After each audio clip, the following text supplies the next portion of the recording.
वहीं अगली खबर हरिद्वार से आपको बता दें, जहां उत्तराखंड किसान मोर्चा ने हरिद्वार में बिजली विभाग का घेराव किया। बता दें, किसानों ने बिना सूचना कनेक्शन काटने का आरोप लगाया है। बिजली बिल बकाया को लेकर बदसलूकी की शिकायत की गई। किसानों ने 5 सूत्री मांगों को लेकर विरोध जताया। उन्होंने कहा कि गन्ना भुगतान तक किसानों को परेशान न किया जाए। एसडीओ रुपेश कुमार ने कहा कि मांगे शासन स्तर की है। उन्होंने बताया कि मार्च क्लोजिंग के चलते कार्रवाई हो रही है। मामले में निर्णय उच्च अधिकारियों द्वारा लिया जाएगा। उत्तराखंड के एमडी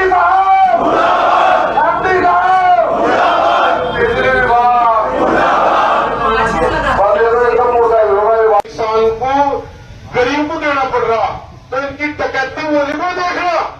जो ये सिड़कुल में लाइट चोरी से दे रहे, ये डकैती किसके देख रहे? गरीबों की। अगर उन्होंने एक बल्ब लगा लिया और वो कहीं चिल्ले की जमात में चला गया ना 40 दिन, उसका वो बल्ब भी नहीं चला 40 दिन, और उसको भी 350 रुपए का बिल दे रहे। कहेंगे ले रहे भाई एसडीओ साहब।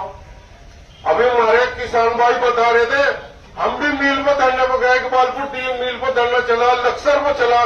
यार किसानों के विजिलेंस और पुलिस पीएससी को लेकर छापेमारी की गई थी। आपको ज्ञात होगा कि समाचार पत्रों के माध्यम से जो किसानों ने वहां पर अपनी आपत्ति दर्ज कराई थी, सुबह 5 बजे विजिलेंस और सीडी घरों के अंदर कूदने का काम किया। जबकि आपको मालूम होगा कि परीक्षा चल रही है बोर्ड की, तो तमाम बच्चे बच्चियां नहाने धोने का काम, पहुंचने का काम करते हैं परीक्षा में। लेकिन और दूसरी तरफ रमजान चल रहे हैं कि उस टाइम भी लोग बाग सुबह नहा धोकर अपना रोजा सहरी का खाने का काम करते हैं।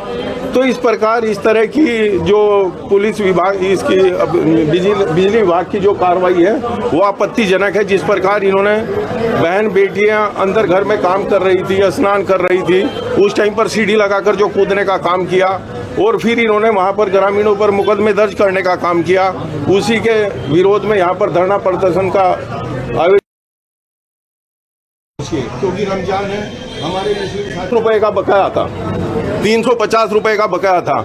लेकिन यहाँ की कैबिनेट मंत्री रेखा आर्य, जिनके होटल का बकाया आप लोगों ने देखा होगा, जो उत्तराखंड की विभागीय सूची है बकायेदारों की, उसमें टॉप 10 में उनका नाम है, और 3 लाख के लगभग उनके पास बिजली का बकाया है। तो बड़े बड़े वायदा कर कि कैंप लगाएंगे, लेकिन अगले दिन वो 2 ट्रक पीएससी लेकर देहरादून से विजिलेंस बुलाकर और किस प्रकार अन्य जेई और एसडीओ इकट्ठे कर छापे मार और कार्रवाई, घरों में सीढ़ी लगाकर कूदने का काम किया है।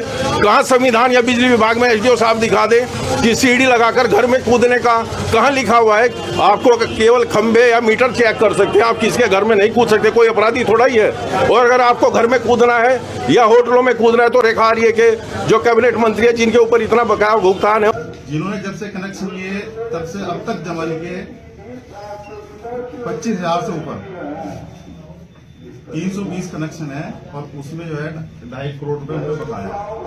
तो ये थोड़ी सी सख्ताई जो विभाग की तरफ से की गई है, तो अब उसमें ये जो है धरना प्रदर्शन कर रहे हैं उस संबंध में। पर धरने प्रदर्शन का जो इन्होंने मुझे नोटिस दिया था, उसमें इनकी 5 डिमांड है। तो 5 डिमांड शासन स्तर से होनी है, इस उपखंड कार्य से नहीं होनी है।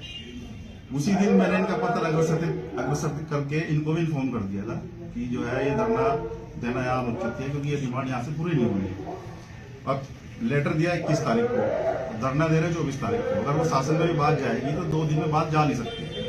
तो ये धरना मेरे हिसाब से तो असंवैधानिक का अनुचित है। तो मेरा ये वर्जन है, मेरा ये ताला बंद करके वो भाग गए। जब वो ताला बंद करके भाग गए तो वो जो है उन्होंने कनेक्शन उनका कटवा दिया कि जब जोड़वाएंगे तो आगे चेक कर लेंगे। तो उसी बीच में वहाँ पे जो है इन्होंने जो है वो जटबहादुरपुर गांव में, यानी अगर हम 100 रुपए की बिजली दे रहे हैं तो 70 रुपए की बिजली चोरी हो रही है, तो उसको देखने के लिए तो जाना ही पड़ेगा ना वहाँ पे। चौथी मांग है उपभोक्ता के घरों में वसूली के नाम पर स्मार्ट मीटर लगाया जाए। तो स्मार्ट मीटर तो जबरदस्ती कोई नहीं लगा रहा, लोगों को समझा के ही लगाए जा रहे हैं। ये भी इनकी मांग यहाँ से पूरी नहीं होनी। 5वां है इनका अघोषित विद्युत कटौती, तो विद्युत कटौती तो कुछ हो नहीं रही इस समय। तो ये साहब ये टैक्टी से रुकेगा नहीं। आरसी भी कट चुकी है, आरसी वाले जो है प्रशासन की तरफ से आरसी वाले जमीन जा रहे हैं, तो वो अपना काम कर रहे हैं। जिन पे 1 लाख से ऊपर की उनकी आरसी सबकी कट चुकी है, जो बाकी है उस पर हम कार्रवाई